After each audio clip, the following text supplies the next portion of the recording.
Hello বন্ধুরা, কেমন আছো তোমরা সবাই? আশা করি তোমরা সবাই অনেক ভালো আছো। আমিও কিন্তু অনেকটাই ভালো আছি।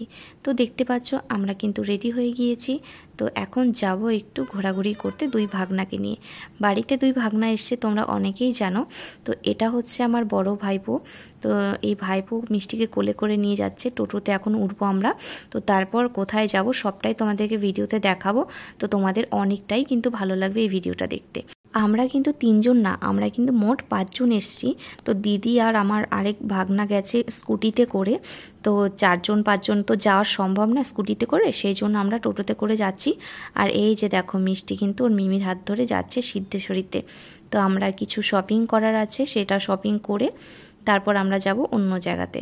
তো চলো দেখা যাক কী কী কেনাকাটা করি। আজকে আমার একটা সিক্রেট কথা তোমাদের সাথে শেয়ার করেই দিই।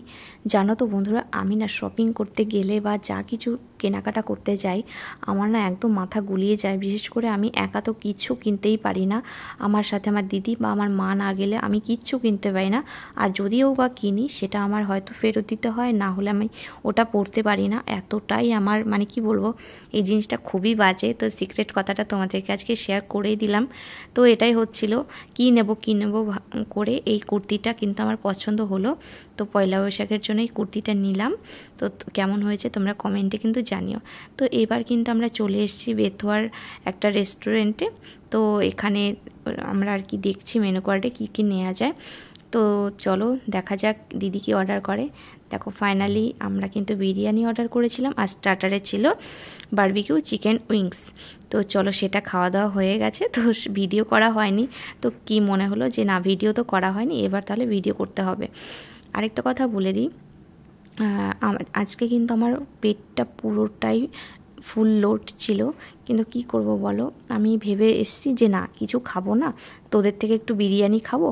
কিন্তু না, এসে দেখা যাচ্ছে যে না, সবাই বলছে না দেবো না একটা অর্ডার কর।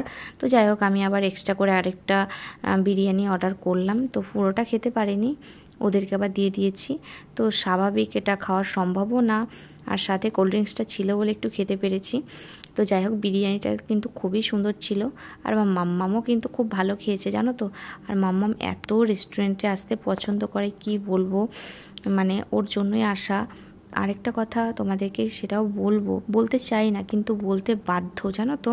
কথাটা হচ্ছে কিছু লোকের না খুব গায়ে লাগে যে আমি রেস্টুরেন্টে গিয়ে খাওয়া দাওয়া করি। মাসে আমি 2-1 বার করে হয়তো রেস্টুরেন্টে যাই। আর আমি রেস্টুরেন্টে যাওয়ার কারণ হচ্ছে আমার মেয়ে না রেস্টুরেন্টে খুব খেতে ভালোবাসে। সেই জিনিসটা কেউ জানে না বা বিশ্বাস করবে না, কিন্তু আমি আমার মেয়ের সকালাত পূরণ করার জন্য সব কিছু করতে রাজি। তো তোমরা অনেকে বোঝো জানো। তো যাই হোক কথায় আসি, কথাটা হচ্ছে আমি রেস্টুরেন্টে গিয়ে খাওয়া দাওয়া করি, সেটা অনেকেরই না গায়ে লাগে জানো তো। আমি তাদেরকে একটা কথাই বলতে চাই, আমি কোথায় যাব, কোথায় টাকা ইনভেস্ট করব, কোথায় গিয়ে ভিডিও করব, সেটা আমার পুরো পার্সোনাল ম্যাটার। আমি কখনো কোনো খারাপ কাজ করি না, বা আমি কখনো কোনো খারাপ ভিডিও করে পোস্ট করিও না। এই জন্য তোমাদেরকে একটা কথাই বলবো, লোকেরটা দেখে না জ্বলে খারাপ মন্তব্য না করে তোমরাও রেস্টুরেন্টে গিয়ে খাওয়া দাওয়া করো, ভালো ভালো জায়গায় ঘোরো, মজা করো, তাতে তোমাদেরও অনেক ভালো লাগবে। লোকেরটা দেখে জ্বলে পুড়ে মরার কোনো দরকার নেই। তো যাই হোক তোমাদের কথা বাদ দিলাম, অনেক রাত হয়ে গেছে, এখন 10:30টার ওপরে বাজে। তো মিষ্টি রেস্টুরেন্টের স্টাফদের সাথে এত গল্প জুড়ে বসেছে, যেটা কিনা আমাদের অনেকটাই দেরি হয়ে গিয়েছে। তো যাই হোক এখন কি করে বাড়ি যাব সেটাই বুঝতে পারছি না। বৃষ্টি হয়েছে, পুরো বেথডহরি, পুরো কারেন্ট অফ। তো বুঝতেই পারছো কতটা কি অবস্থা খারাপ আমাদের।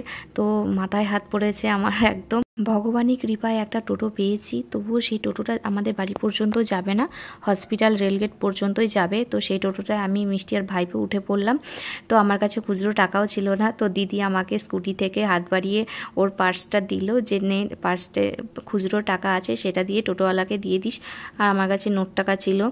তো যাই হোক চলো এবার বুঝতে পারবে আমাদের সাথে কি ঘটনাটা ঘটেছে। আর মাম্মাম এত খুশি দেখো, আর ওই যে পেছনে আমার দিদি আর ভাইপো আসছে। অন্যান্য দিন 10:30টার সময় বেথুয়ার কিছুই বন্ধ হয় না, বেথুয়া পুরো আলোকিত থাকে। আর আজকে দেখো 10:30টার সময় পুরো বেথুয়াটা অন্ধকার। মানে এটাও কিন্তু আমাদের মেন পাটুলি রোড, এই রোডটা পুরোটাই অন্ধকার। এটা আমি একদমই আশা করিনি, মানে ভাবতেই পারিনি। আর এটা কিন্তু একদম বাস স্ট্যান্ড। আর এই বৃষ্টির মধ্যে না আমার টোটোতে উঠতে খুব ভয় লাগছিল। আর যেইভাবে এখন গাড়ি ঘোড়া চলাফেরা করে ভয় লাগাটা স্বাভাবিক, এত অ্যাক্সিডেন্ট হচ্ছে চারপাশে। আর বিশেষ করে আমার তো টোটোতে উঠতেই ভয় লাগে, আমি টোটোর জিনিসটা খুবই ভয় পাই। ভাগনাকে বলে দিলাম দিদিকে বাড়িতে নামিয়ে দিয়ে স্কুটিটা নিয়ে আবার হসপিটাল রেলগেটে আসার জন্য। তো আমরা ওখানে দাঁড়াবো আর ভাগনা আমাদেরকে নিতে আসবে। তো আমরা তিনজন মিলে আবার স্কুটিতে করে যাব। ভিজে ভিজে পুরো বাড়িতে গেছি। তো এই যে দেখো আমাদের অবস্থাটা কতটা খারাপ অবস্থা, পুরো ভিজে গেছি। বাড়ির সামনে থেকে একদম আমাদের ঝাঁকিয়ে বৃষ্টিটা নেমেছে। আর এই যে দেখো প্রত্যেকটা মানুষ পুরো একদম কাকভেজা ভিজে গেছি।